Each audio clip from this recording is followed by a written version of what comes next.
Vengo a hablarles de una propuesta, una reforma alternativa a la salud, al sistema de salud que tenemos. Este borrador fue elaborado por la Comisión de Seguimiento de la Sentencia T760, que es un órgano de la sociedad civil consultor de la Honorable Corte Constitucional en materia de política pública de salud. Esto se discutió en una cumbre de salud con diversas organizaciones ciudadanas, médicas, de trabajadores, pacientes, académicos y científicos. Hemos dicho, está metido aquí todo el mundo que pueda estar interesado, que le atañe al tema, y pienso que nos atañe a todos. En esta ocasión voy a hablar con la doctora Carolina Corcho, que es médica psiquiatra, presidenta de la Corporación Sur y vicepresidenta de la Federación Médica Colombiana, el doctor Félix León Martínez, médico salubrista y presidente de FESalud. Entonces, yo los saludo con un abrazote y quiero preguntarles lo primero, ¿qué es nuestro sistema de salud? O sea, ahorita en el momento que nosotros estamos padeciendo, nosotros pagamos, digamos, cotizamos la EPS, la pagamos, y cuando no, paga una parte del empleado y el empleador paga la otra. ¿Qué es lo que ustedes están diciendo con la nueva propuesta que ustedes tienen? Bueno, básicamente yo voy a hacer una descripción de cómo funciona el actual sistema de salud muy rápidamente para el ciudadano. El ciudadano paga la salud, esto hay que tenerlo muy claro. Esto es recursos de los ciudadanos que los ciudadanos pagamos cuando cotizamos mensualmente la seguridad social, quienes somos trabajadores, o cuando estamos por OPS, o cuando usted paga impuestos. Es que todos pagamos impuestos. Entonces, la salud la pagamos y la financiamos. Esto no es ningún regalo que nadie nos esté dando, por eso es un derecho. Después de que pagamos eso, el Estado de esos recursos se los entrega a las EPS. Cada ciudadano está afiliado a una EPS. Si usted es un ciudadano trabajador, está afiliado a una EPS que se llama contributiva. Y si usted es un ciudadano que no trabaja, entonces está en una EPS subsidiada que también se financia con los recursos de todos los colombianos, de los aportes de todos. Y hay un grupo de ciudadanos que no están ni en una ni en la otra, que es lo que llaman vinculados. Y luego esa EPS, ¿qué tiene que hacer? Contratar una clínica y un hospital para que usted lo atienda, ¿cierto? Y ahí es donde usted pide la cita. Esa es la situación que tenemos ahora. Pero ¿cuál es el problema? Que todos conocemos. Que eso no pasa muchas veces. Entonces empiezan las autorizaciones, que eso es una perversión de este sistema de salud. Eso no existe en los demás sistemas de salud en el mundo. Entonces no damos la autorización, entonces no hay cita con el especialista, no se entrega el medicamento, y este es el punto en que en Colombia se ponen aproximadamente 200.000 tutelas al año. La gente tiene que apelar a este instrumento ante los jueces de la República, pues para que le cumplan su atención en salud. Entonces, digamos, la cosa no ha funcionado muy bien. Nosotros tenemos reportes de más de 1 millón de quejas en la Superintendencia de Salud solicitando información o porque no los atienden. Esto es muy grave, Luli, tú lo sabes muy bien, porque es que esas personas no se van a ir a poner una tutela de deporte. Cuando uno ya va a poner una tutela es porque está en riesgo la vida de uno, la calidad de vida, la dignidad humana. La calidad de vida. Atendido, y si no es atendido, la vida de uno puede empeorar. Esa es la situación que tenemos hoy. Eso es, el sistema tiene que ser reformulado completamente. Hay un asunto que el ciudadano tiene que entender. Los sistemas de salud en el mundo no tienen EPS. Las EPS no existen en los mejores sistemas de salud en el mundo. Aquí está el profesor Félix Martínez, que él es experto en sistemas de salud en el mundo, y quisiera de pronto darle la palabra a él, Luli, para terminar de responder tu pregunta, y entonces esto cómo funciona en el mundo bien y cómo debería funcionar en Colombia. A ver, profe. En la mayoría de los países desarrollados del mundo, los sistemas públicos, los sistemas de salud son organizados por el Estado y se han alejado del mercado. Países capitalistas, todos, Francia, Italia, España, Inglaterra, todos sistemas de salud, porque entienden que el sistema de salud no puede estar en función de los negocios, porque es un derecho, una situación muy especial de mucho dolor humano que no puede estar sujeta a la capacidad de pago como otras necesidades de la gente.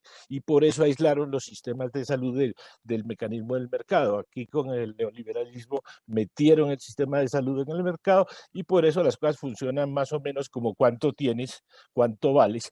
Si me pagas más, te doy atención especial. si no me pagas te pongo ahí en la cola eterna. Ok, es una miércoles, ¿no? Pero sobre el financiamiento, que entiendo que querías una ampliación sobre el Sí, financiamiento, o sea, sí, lo que todos los quiero saber sistemas es... de salud del mundo Exacto. se financian con impuestos o con aportes, la seguridad social con aportes obrero-patronales, que llamaban tradicionalmente.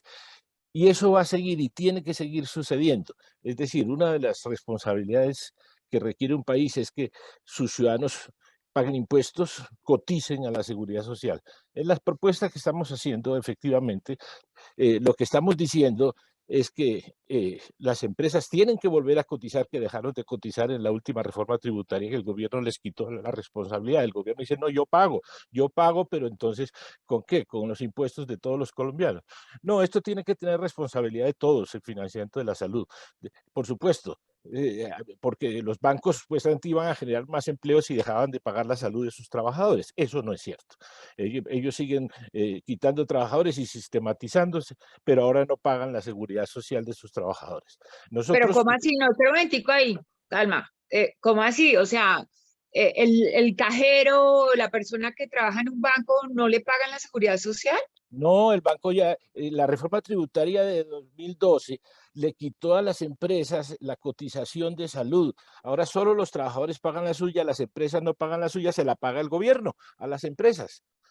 A las grandes empresas. Una cosa es que se hiciera eso para las pequeñas empresas que están en dificultades, que el Claro. gobierno les subsidiara la cotización. No, lo que hicieron fue para los bancos, para las grandes empresas que ahora no pagan la cotización en salud.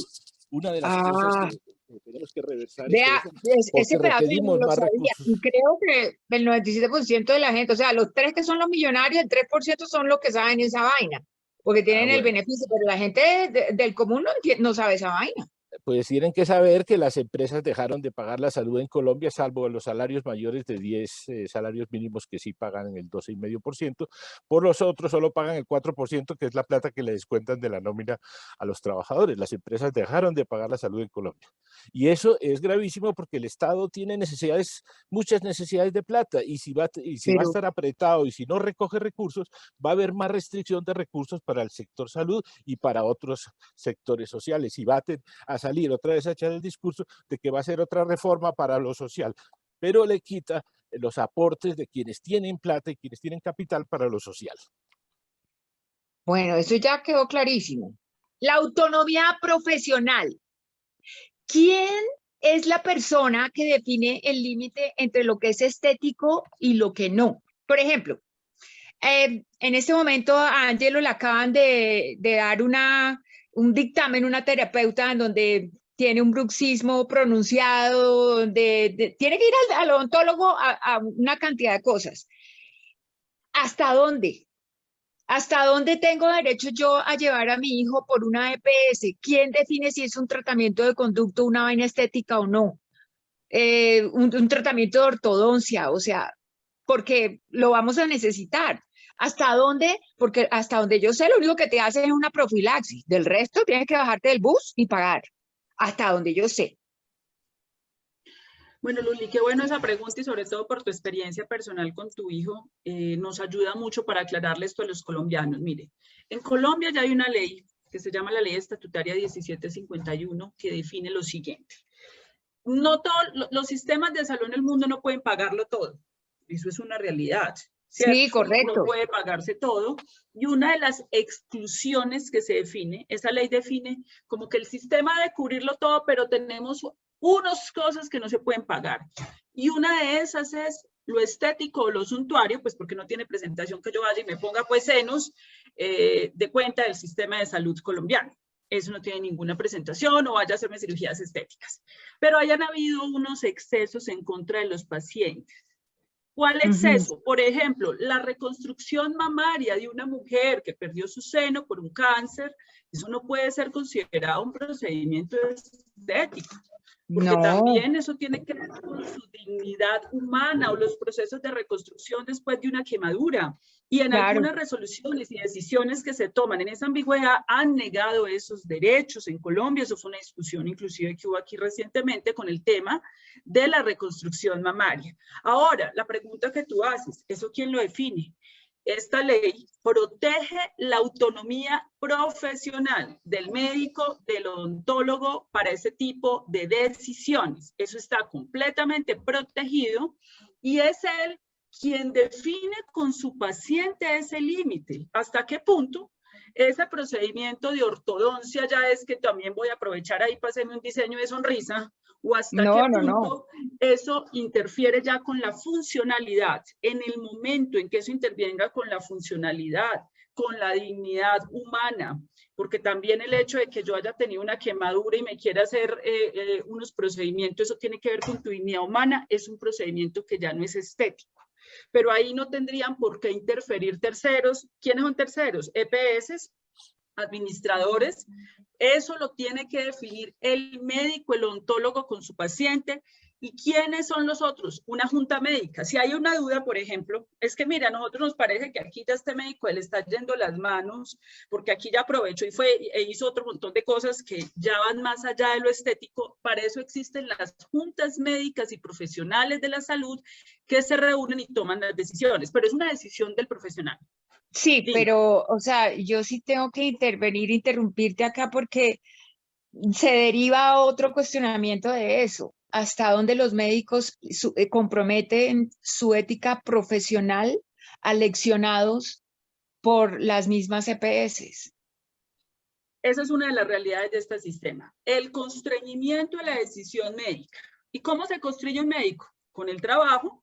Como estamos precarizados, y eso ahorita lo conversaremos, aquí los médicos nos hacen contratos por 3 meses, por 6 meses.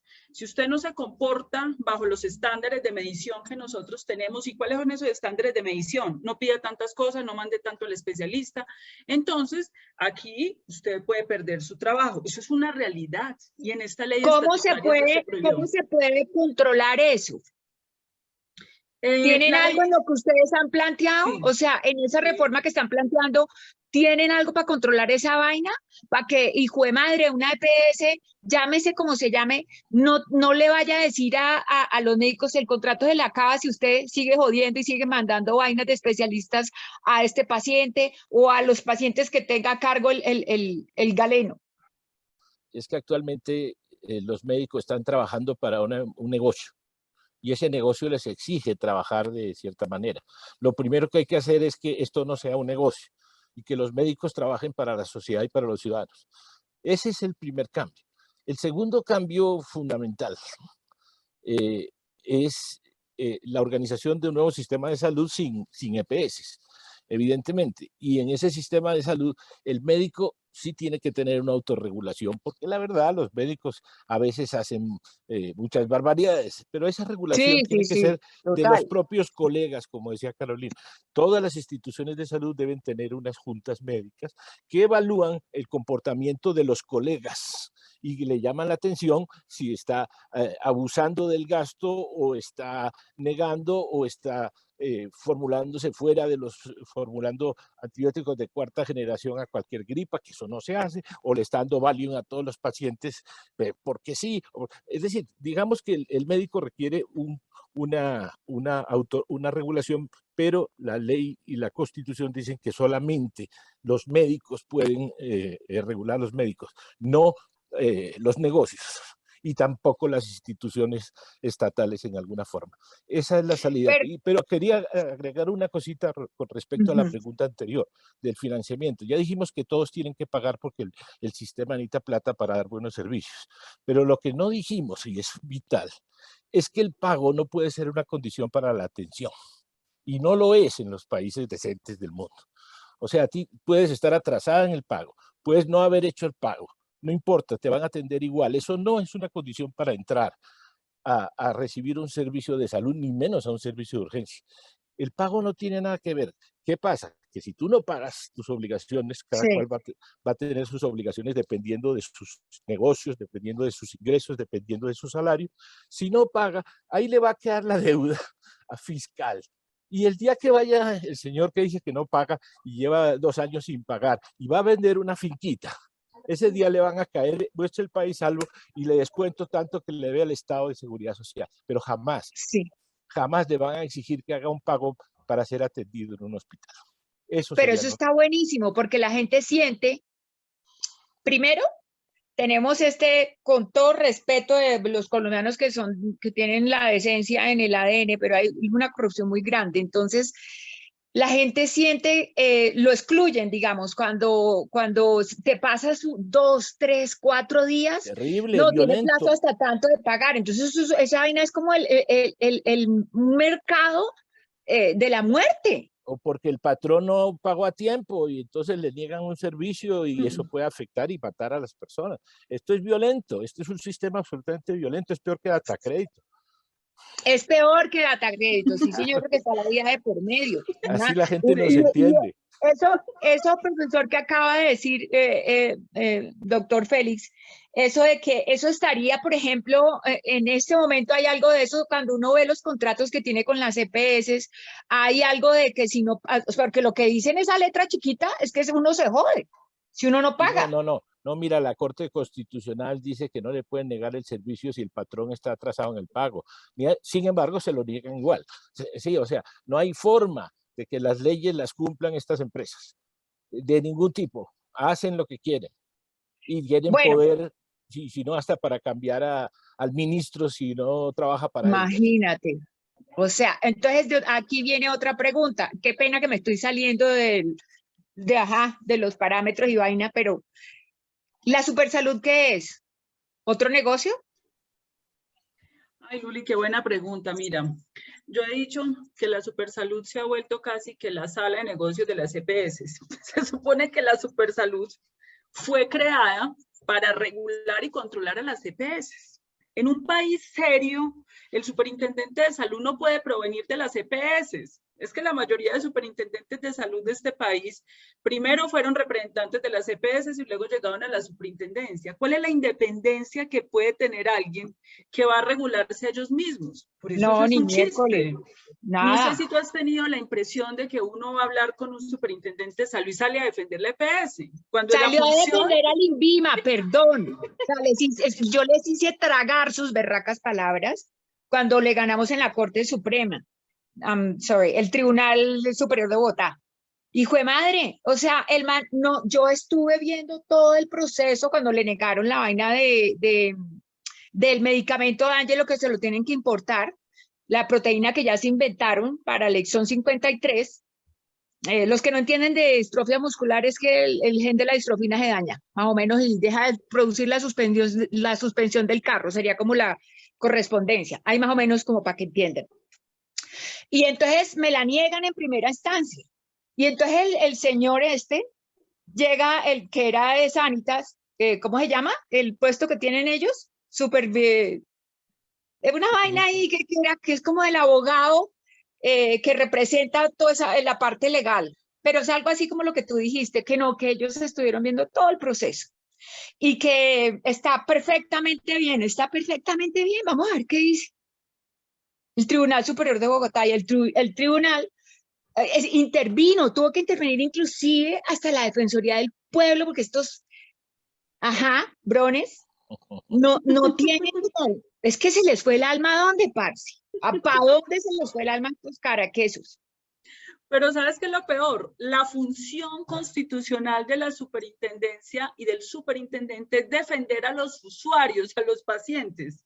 Pero aquí se invirtió. Tú vas donde el superintendente y el superintendente es a defender la EPS. ¿Por qué la gente tiene que apelar a la tutela? Si la superintendencia funcionara, pusieran cintura a los distintos actores del sistema que están incumpliendo, la clínica, el hospital, la EPS, no tendría por qué la gente ir a la tutela, porque la gente hace lo que te pasó a ti, es que terminan de los jueces de la República. Por eso en esta propuesta nosotros creemos que tiene que haber un sistema de vigilancia descentralizado, además porque esto es una superintendencia bogotana, con 700 funcionarios para vigilar más o menos como unas 30.000 instituciones de salud en Colombia, pues es absurdo. Tú tienes que tener esta institución en el territorio colombiano, atendiendo las quejas, resolviéndolas en menos de 72 horas para que la gente no tenga que ir a la tutela. Si la Junta Médica es la que tiene que responder, que la Junta Médica responda, porque evidentemente aquí no puede ser que el que autoriza la EPS es la que define un tratamiento médico. O sea, en el nuevo modelo de salud que nosotros estamos proponiendo, no existe la autorización médica. Es que ¿por qué tiene que autorizar un tercero algo que el médico ya definió? El médico simplemente anda a su orden médica y el sistema responde. Ahora, si ese médico se equivoca o no se equivoca, ahí vienen los mecanismos de las juntas médicas y todo lo que explicamos previamente. ¿Cuál es el límite de la tutela integral? A propósito de lo que estamos hablando del INVIMA. ¿Por qué si yo tenía una tutela integral, me estaban negando una grúa, me toca levantarlos en Twitter porque eso es lo que les duele a ellos? Entonces, ¿por qué ellos después de que yo los levanto me citan a una reunión y me dicen, mire, lo que pasa es que esto está dividido? Nosotros tenemos una injerencia hasta cierto punto y el otro resto, como la grúa, como ciertos insumos que necesitan los pacientes, los da el INVIMA. ¿Por qué? ¿Por qué esa vaina no la tiene un solo organismo? O sea, ¿por qué le dan atribuciones a un organismo como el INVIMA, que inclusive le niega los tratamientos de medicina vital no disponible en Colombia a los pacientes? Bueno, Luli, en todos los países del mundo existe una institución que evalúa qué tecnologías se cubre un sistema de salud, o sea, qué insumos, qué prótesis, qué aparatos, o sea, en alguna forma, qué medicamentos también, porque hay mucha basura en el medio y hay muchas cosas, de modo que siempre hay un sistema regulatorio de estos medicamentos. El problema es que cuando esto se trata de un negocio, cuando empezó la ley 100, inmediatamente lo primero que hicieron fue hacer una cosa, un mapipos y una lista muy reducida de cosas, pues porque le interesaba a las EPS no pagar muchas cosas. Entonces ahí ya se presenta un problema, que esa lista tenía un interés de racionalizar el gasto y entonces era restrictiva fundamentalmente y ha pesado pues mucho ese sistema restrictivo. Por ejemplo, en esa lista, para ponerte un ejemplo, todos los procedimientos quirúrgicos modernos que son menos agresivos no estaban. Había que abrirle a la gente para hacerle un procedimiento cuando por endoscopia es más barato, aunque la cirugía puede costar un poco más, la hospitalización va a costar menos, las complicaciones son menores, pero todo lo que era por endoscopia estaba prohibido en la lista, o todo lo que era por láser, es decir, solo las cosas más elementales las dejaron en la lista inicial. Eso después se corrigió un poco. Pero bueno, hay una opción por restringir, un interés por restringir que está ligado al contrato que el gobierno le hizo a las EPS. Les dijo, mire, tomen esa plata y ahorren, si quieren ganar, restrinjan servicios. Ese fue el contrato que el Estado le dio a las EPS en Colombia. Pero venga, profe, una cosa, o sea, por ejemplo, cuando yo les gano la tutela, el gobierno les da el 100% de recobro, ¿vale? Ni siquiera el 70 ni el 60. O sea, estos berracos no sacan un peso, el gobierno lo paga. Entonces, ¿cuál es el objeto de restringir? El objeto de restringir el inicial ya te lo dije. Ahora, la justicia ha ido abriendo este campo mucho. Afortunadamente, la justicia y la tutela existen en Colombia y eso ha permitido, inclusive ha obligado a que progresivamente el sistema incluya muchas cosas que antes excluía. Pero tengo que decirte otras. Hay muchos elementos, por ejemplo, que tienen que ver con la atención en el domicilio, que no estaban contemplados en las cosas que tenía que hacer las EPS ni el sistema de salud, ¿sí? No estaban contemplados en las obligaciones de las EPS y entonces siempre empezaban por tutela. Entonces después viene la discusión de hay que hacer ese servicio a domicilio, pero entonces se requieren unos insumos como una cama hospitalaria, por ejemplo. Eso no existía, la obligación de poner una cama hospitalaria o la de la grúa o la de cualquier cosa que digas tú en el domicilio. Sí. Ahora bien, eso lo debo reconocer. O sea, a mí la propia Sánicas me buscó para darle el programa de atención domiciliaria a Ángelo, pero la cama no me la han dado. Bueno, ok. Esas, digamos, esas cosas no estaban contempladas y es lógico que los sistemas están evolucionando a mucha más atención domiciliaria cada día y hay que poner concentradores de oxígeno a domicilio, por ejemplo, los pacientes respiratorios crónicos, y hay que poner camas a domicilio y hay que poner aparatos, prótesis para uso de domicilio progresivamente y los sistemas de salud progresivamente. Ahora hay formas en que los países manejan estas cosas adicionales, porque hay otro problema gravísimo alrededor de la atención médica y es el cuidado del paciente domiciliario y el cuidado del paciente discapacitado. Eso sí que no está contemplado. Cuando hicieron el POS en Colombia, lo que es, pues había que recortar lo que cupiera con 100 y pico mil pesos que había en esa época, y una de las cosas que quitaron fue todo lo que es la rehabilitación y el cuidado y la rehabilitación, los procesos largos de rehabilitación que requieren pacientes con distintos grados de discapacidad. Eso puede suceder en un país u otro, pero entonces te quiero aclarar que aparte de los sistemas de salud, los países tienen sistemas de protección social y sistemas de cuidado. Entonces, por ejemplo, por decir en Holanda, cuando una persona mayor que está en tratamiento médico necesita ya cuidados permanentes, pues hay un sistema estatal también de cuidados del anciano que recoge al paciente. O sea, no como aquí, que o la atiende el sistema de salud y diga hasta aquí lo atiendo, y entonces que botarlo a la calle o la familia lo botan en el hospital porque no hay un cuidador. Exacto. El problema de los cuidadores. Entonces, el Estado, aparte del sistema de salud, tiene que tener sistemas de protección social. Las sociedades requieren sistemas de protección social para los cuidados. Eso está en la reforma de ustedes. Eso hace parte de las cosas, pero no todo tiene que estar en el sistema de salud. Mira, en los países desarrollados hay unas casas de cuidados diarios, donde tú puedes dejar al papá anciano que lo cuide en el día, porque si no prende el gas y te incendia el apartamento. Pero no para recibirlo, no para botarlo ahí de por vida, sino para que lo cuiden en el día y la gente como un jardín para niños grandes. Es que es lo mismo. Y si tienes un hijo discapacitado también que necesitas que te lo cuidan en el día, esas instituciones funcionan para eso, bien en esa institución o bien en el domicilio. ¿Sí? Y en el sistema francés, a una materna que está recién embarazada le mandan un ayudante a la casa para lavar los platos y para lavar la loza, porque la señora está recién parida y tiene que cuidar al niño. Entonces, Claro. son sistemas de protección social complementarios al sistema de salud. Y esos sistemas de protección social no los tenemos en Colombia. Y curiosamente, cuando se hizo la ley 100, se hizo el libro cuarto, que se llama así, Servicios Sociales Complementarios. Jamás lo ha desarrollado ningún gobierno en Colombia. Eso te cuento. ¿No hay algún candidato, hijo de madre, que se pellizque y se pregunte sobre eso? O sea, ¿no hay nadie? Pues yo ¿No hay creo que están ninguno? discutiendo si son de centro, si no son de centro. No, si son de eso centro. no sirve. Pero no creo que Pues, estén discutiendo lo que la gente necesita en el país. ese es el problema. Ese es el problema de esos manes que quieren venir a manejar un país como si fuera, en fin, ni hablo. Bueno, vamos a una cuarta pregunta. ¿Cómo define el sistema de salud?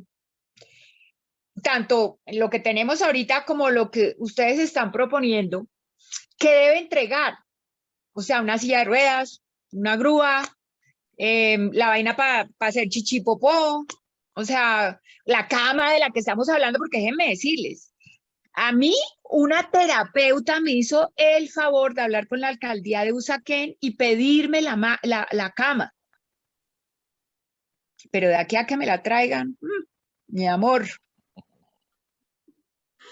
Pues, esa pregunta está un poco resuelta, Luli, en lo que planteaba ahorita el doctor Martínez. A ver, el sistema tiene el sistema, ¿qué dijo la Corte Constitucional?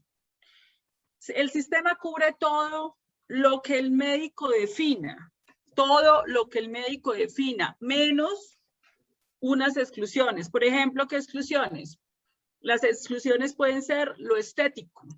Lo segundo, que una persona vaya y pida un tratamiento en el exterior, pero ese tratamiento lo pueden dar en Colombia. Si lo podemos dar en Colombia, ¿por qué lo vas a pedir en el exterior? Lo otro que ellos definen ahí, lo que no tenga evidencia científica, eficacia. lo que no haya sido reconocido por el INVIMA, pero ahora venimos a la discusión del INVIMA. Nos ocurre muchas veces que la ciencia médica está más avanzada que el INVIMA. El INVIMA tiene un atraso de muchos años respecto a los usos de los medicamentos. Entonces, por ejemplo, hay medicamentos que los médicos utilizamos para tres usos. Un ácido valproico, por ejemplo, lo utilizamos para una epilepsia, pero también para un problema de comportamiento. Pero el INVIMA solo reconoce un solo uso. Cuando la ciencia médica está 10 años más adelante, la corte es clara. Prevalece el concepto médico. Prevalece ese concepto médico sobre el concepto administrativo, las barreras de acceso.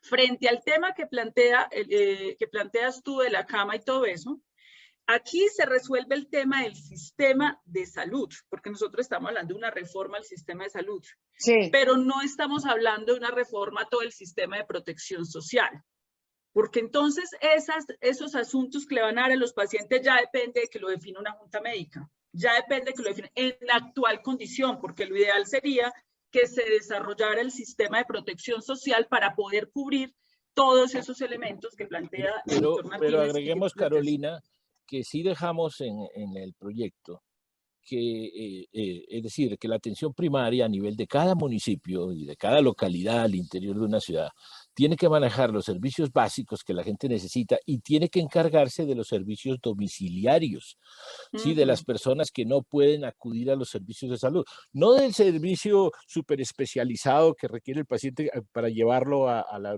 sino del cuidado en su casa, que ordena ese especialista. Es decir, los servicios domiciliarios deben ser parte de la atención primaria en salud. Eso no sucede en este momento. Y nosotros sí dejamos claro que los servicios domiciliarios de salud para las personas discapacitadas son parte de la función de atención primaria que debe desarrollarse en todos los municipios del país. Eso es un elemento fundamental en la reforma de salud y siempre hay que tener en cuenta a estos pacientes porque las normas no pueden ser iguales para todos los ciudadanos. No, no puede ser excluyente. No hay algo en la propuesta que ustedes tienen que obligue a los médicos a salirse y al dar los conceptos y al dar los parámetros para aceptar un medicamento y los tratamientos que abarcan ese medicamento. No hay algo que obligue a actualizarse a esas personas que están en las entidades de salud que se supone que nos tienen que apoyar al paciente, a cualquier paciente. Te voy a contar, Lulia, ahí la situación. Mira, como los médicos en su mayoría están supeditados al constreñimiento, porque esto es un negocio, entonces el médico es constreñido por sus condiciones laborales precarias. Ahí hay un asunto que nosotros introdujimos y es, la Corte y la ley estatutaria dicen que todo constreñimiento, es decir, darle el carácter legal y jurídico y sancionable a quienes constriñan al médico, porque muchas veces eso es lo que está detrás. Ahí hay muchas variables, digamos, en la forma de actuación de los médicos, pero esa es una que por lo menos es fundamental. Pero lo que no tenemos en Colombia todavía es un sistema de sanción. Si aparece un EPS a constreñir, eso tiene que ser sancionado disciplinaria, penal y fiscalmente, y el Congreso de la República tendría que desarrollar un régimen sancionatorio, porque es que eso es lo que te disuade, eso es lo que disuade a un gerente de una EPS, a un superintendente o a todos estos mecanismos de negocio del sistema a presionar a un médico a que haga ahorro al sistema, porque el médico actúa dentro de un sistema que es perverso. El sistema es perverso, porque tiene un incentivo perverso. Es ahorremos plata pues para que unos intermediarios se lucren, pero es el sistema. Y generan unos mecanismos de constreñimiento frente al médico. Entonces, ese es un punto que se desarrolla en este proyecto de ley para que eso tenga un carácter de sanción. Entonces, allí ya los profesionales puedan actuar libremente y tengan instrumentos para defenderse cuando venga la auditora a decirles que usted nos cuesta demasiado. Y entonces, para afuera. Ese es el primero. Y me adelanto al segundo punto. Tú muchas veces vas y te encuentras que los médicos, enfermeras, los profesionales trabajan hasta en 4 o 5 partes. Trabajan en 4 o 5 partes porque esto es un sistema que precarizó al profesional y al trabajador de la salud. A nivel de precarización es absurdo. Entonces hay gente que tiene que trabajar en 4 o 5 partes. Obviamente eso termina yendo en detrimento del paciente porque si hubiera una formalización y una estabilidad laboral, ese profesional está ahí, tiene su junta médica, sus comités de efectos adversos, todas estas discusiones que tú tienes. Y el paciente tiene derecho a discrepar del concepto del médico. Y el paciente puede pedir una junta médica para que haya otra opinión de médicos que resuelvan esa discrepancia. Pero como esto es un sistema donde el médico a veces en una semana está y la otra no, porque trabaja en 5 partes, porque es la manera que tiene de solventar la profunda precarización. Aquí a un médico, para que también entiendan las circunstancias en las que trabajamos, no, le pagan cada año o cada 6 meses. O sea, eso es, tú te imaginas que a ti te paguen para cada que puedan. No, es que tenemos aquí un poquitico, No. aquí le doy el 50% y verás si me lo acepta y el resto se perdió. Esa No. es la realidad laboral de este sector. Deshumanizan al trabajador y Sí, obviamente claro. el trabajador queda atrapado en un sistema de mucho Claro. estrés y muchas veces se enfrentan al paciente con el médico. Porque obviamente el sistema recarga una presión sobre el profesional y el paciente ve al médico, pero no está viendo el sistema, pues porque el paciente está angustiado. Y yo entiendo también al paciente. El paciente está angustiado porque el paciente llega en una situación de que me resuelvan mi caso y el que da la cara ahí es la enfermera, el médico, entonces se presentan esas agresiones al médico. Por eso nosotros lo que decimos es, hay que reformar el sistema. Bueno, entonces para resolver esos problemas, formalización a los trabajadores de la salud para que tengan una estabilidad en una institución de salud. Segundo, frente a la pregunta que tú hacías, que es muy importante, educación continua. A ese médico, a esa enfermera hay que actualizarlo y eso tiene que hacerse con recursos del Estado y se le tiene que liberar tiempos de trabajo. Porque es que estas personas trabajan en 5 partes y ellos de su cuenta por allá a las 2 de la mañana un sábado a hacer la capacitación, se les liberan campos. Hay unos recursos de capacitación, son entonces los últimos manejos que hay en pacientes con condición de discapacidad, qué más podemos ofrecer para que se preste. Eso no funciona en este sistema y eso es parte de la propuesta que nosotros tenemos allí, pero eso necesita una formalización y necesita unos recursos que también nosotros hemos contemplado para que estos médicos se actualicen y se capaciten, lo mismo que la enfermera, los terapeutas y todos. Y eso es parte de la humanización, pero la humanización en salud no es que qué médico tan querido, no es que haya condiciones para que sea querido. Claro, claro. Para que pueda prestar ese servicio. Cuando yo escribí mi libro Fuego entre las piernas, en uno de los capítulos yo me voy a la investigación del juramento hipocrático. La ciencia del médico es un arte. Se ha deshumanizado. Todo lo que dice el juramento hipocrático es una vaina tan valiosa. O sea, más que el científico que atiende a una persona que le viene con un mal, es una cosa mucho más íntegra, que involucra inclusive emociones, ponerse en los zapatos del otro. Y eso lo entiendo totalmente con la cuestión que tú planteas del sistema. Ustedes son conscientes, cuando ustedes están proponiendo esto y tú me estás hablando que saben perfectamente de dónde están ubicados los presupuestos, ¿en la reforma está escrito eso? O sea, esto sale de aquí para acá, ¿todo eso? Sí, por supuesto, el tema de actualización médica, el tema de actualización de todos los trabajadores de la salud está como una condición de la distribución de los recursos del sistema de salud desde el comienzo de la destinación de los recursos del sector. Es una condición sine qua non, no puede funcionar adecuadamente un sistema de salud. Y las EPS estarían, me estaba hablando Carolina, que serían como juntas regionales, ¿cierto? No, EPS no habría, la reforma no. Sí. No, lo que habría son unos organismos de planeación y evaluación para estar asesorando a los municipios en la organización de sus servicios básicos, etcétera, etcétera. Pero no, nada parecido, y habría unas oficinas encargadas de la remisión de pacientes, no de darle autorizaciones, sino de conseguirles la cama, conseguir la cirugía en la institución que necesita, que coordinen los sistemas de referencia y unos sistemas públicos de transporte de paciente para eso, y unos sistemas públicos de atención prehospitalaria para cualquier persona necesite ser atendido de urgencia en la calle, como en cualquier país del mundo. En todos los países del mundo los sistemas de atención de paramédicos y ambulancias son únicos, públicos, hasta en Estados Unidos. Aquí, pues, si pasa la ambulancia, pero no es de tu negocio, te ha botado. Esto es terriblemente absurdo lo que se ha hecho en este país. Cuando en todos los países capitalistas del mundo el sistema de ambulancias y de atención prehospitalaria de paramédicos es público y atiende a todos los ciudadanos por igual, no importa si están afiliados, pues, no importa nada de esas cosas. Ya después verán a quién le cobran.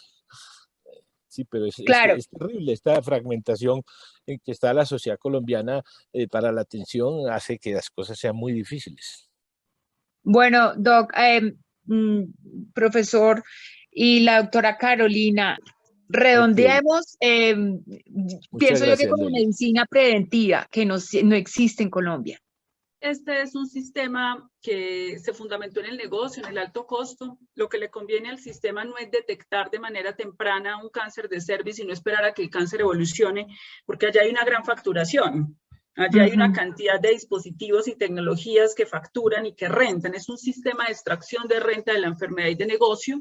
Aquí se desmontaron los equipos básicos primarios que deberían haber en los territorios, trabajando con las comunidades. Por ejemplo, Luli, ahorita tenemos un problema con el plan de vacunación.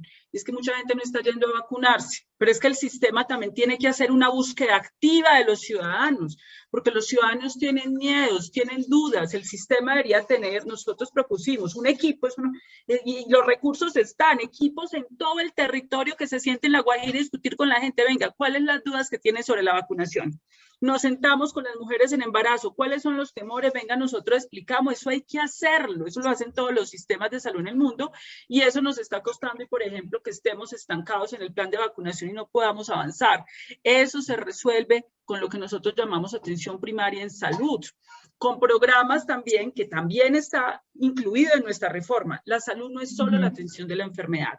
Tenemos que mirar acueductos, alcantarillados, porque si usted no tiene acueductos y alcantarillados, pues el claro. muchacho le llega deshidratado, pero luego va y toma agua contaminada, usted no hizo nada. Todo eso tiene que ser considerado dentro de políticas de un sistema de salud que tiene que tener en su mapa de qué se mueren los colombianos y cómo lo prevengo y cómo lo intervengo. Ese sería un mensaje que yo dejaría. Te voy a hacer Profe. una ampliación de la gravedad de no hacer prevención. Si tú miras en en el Instituto Nacional de Salud, el número de exámenes de COVID que han hecho las EPS, hay EPS, muchas EPS que no han hecho prueba de coronavirus ni al 20% de su población después de año y medio. Esto es una vergüenza pública en términos del cuidado de la salud de sus afiliados. Pero te voy a contar otra perla. Hay 350,000 personas en Colombia que tienen hepatitis C.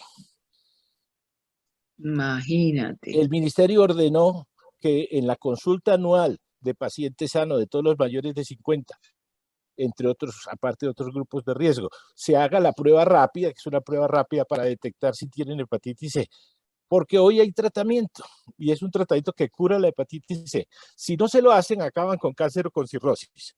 Ninguna EPS, en 4 años que lleva la norma, ha hecho un examen de preventivo para determinar quién tiene hepatitis C y poderle salvar la vida. Así de grave es la cosa, a pesar de que el ministerio lo ha normado. Pero oíste al ministro esta semana diciendo que las EPS no le colaboran, no hacen examen, no las controla nadie, hacen lo que les da la gana. No, para ellos la demanda es un problema, que van a salir a buscar exámenes para que la gente encuentre una enfermedad y les demande más servicios. Qué vaina, es una cosa también de la humanidad, ¿no? Es algo de bueno, hay un pensador muy importante que se llama Karl Polanyi, que lo borraron de la historia mucho tiempo y que ahora está de moda, por decirlo, está resurgiendo, que dice una cosa muy importante. El mercado es una función importante de la sociedad. El mercado le debe servir a la sociedad, pero lo que hemos hecho en las últimas décadas es poner la sociedad a servir al mercado. Ese es el problema. Esta organización de salud es una sociedad trabajando para el mercado, sirviendo al mercado. El mercado es el que importa, cuando debía ser al revés, un mercado que le sirva a la sociedad, en función de la sociedad. Bueno, yo creo que con esto queda uno como pensando en la tristeza que produce la ética de todos los que están en el poder porque no solamente el poder es político, el poder es también lo que hace la persona, el ser humano, desde el sistema de salud para ayudar o joder al otro ser humano. Así que, pues nada, yo espero que esto haya ayudado un poco a la gente que nos está escuchando.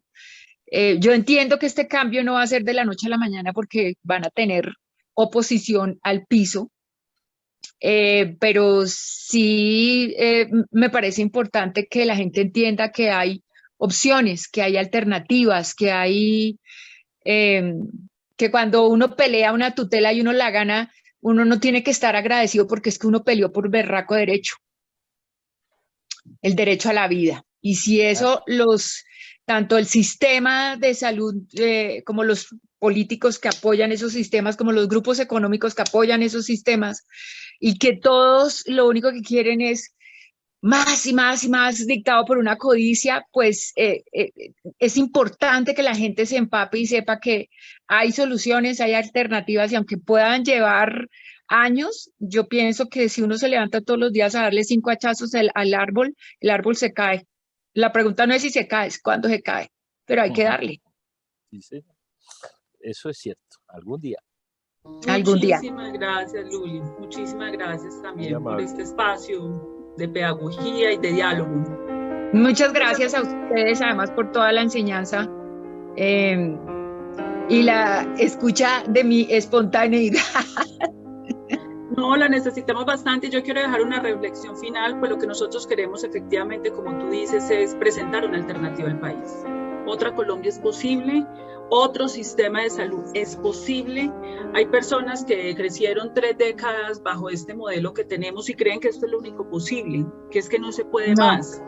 Estamos hablando de derechos fundamentales y los derechos fundamentales son igualitarios por el solo hecho de ser humanos. Esto no es un favor de nadie, son derechos y los colombianos tenemos que meternos en la cabeza el concepto y la palabra derechos, derecho a la vida y a la dignidad humana.